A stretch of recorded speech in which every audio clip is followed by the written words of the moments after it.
So when we're looking at how we can take our speed across the hurdle, we're really looking at how we can attack the hurdle as we come onto the hurdle. And this comes primarily from making sure that we have enough space onto the hurdle that we can do our aggressive driving knee onto the hurdle and still have space to open out and clear the barrier. Now when we attack the hurdle, we want to make sure that we have all of our body attacking in the same direction and in the same timing across the hurdle. So we're going to use our body to start that drive across the hurdle by having an active takeoff into the hurdle and that forward press of the trunk aided by that drive of the shoulder to create that straight line from our shoulder through our hip and through to our ankle. So now we have this straight line driving across the hurdle that we can use to guide the rest of the movement.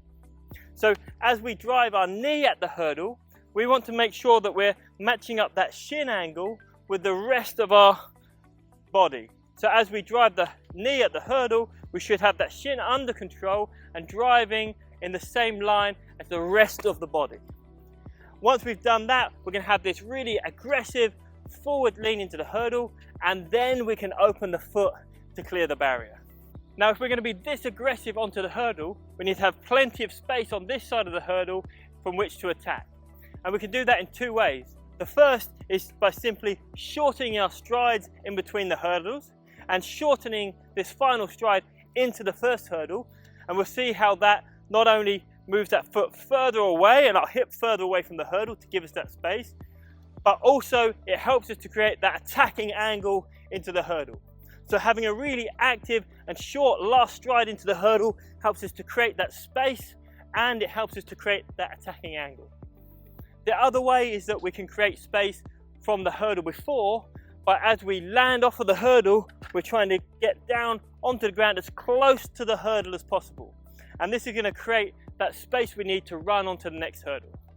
Now we'll talk about how we come off the hurdle in the next video, but in general, to create the right spacing and the right rhythm, we're looking for around 2/3 of our hurdles to be happening on this side and about 1/3 of our hurdling happening on the other side.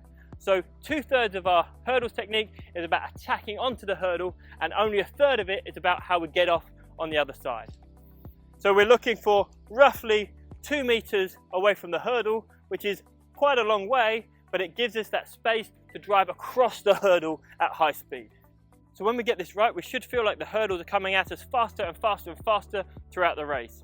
And that's why elite athletes rarely train with the hurdles on full spacing, because they're practicing this feeling of having to turn their feet over as the hurdles are coming at them faster and faster and faster.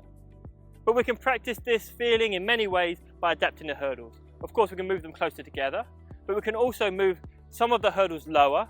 So across those hurdles, we're going to carry extra speed into the next hurdle. We're going to have to learn how to deal with that speed by chopping our stride. Or we can also widen the hurdles and run at them with 5 strides or 7 strides so that we're carrying that extra speed into each hurdle.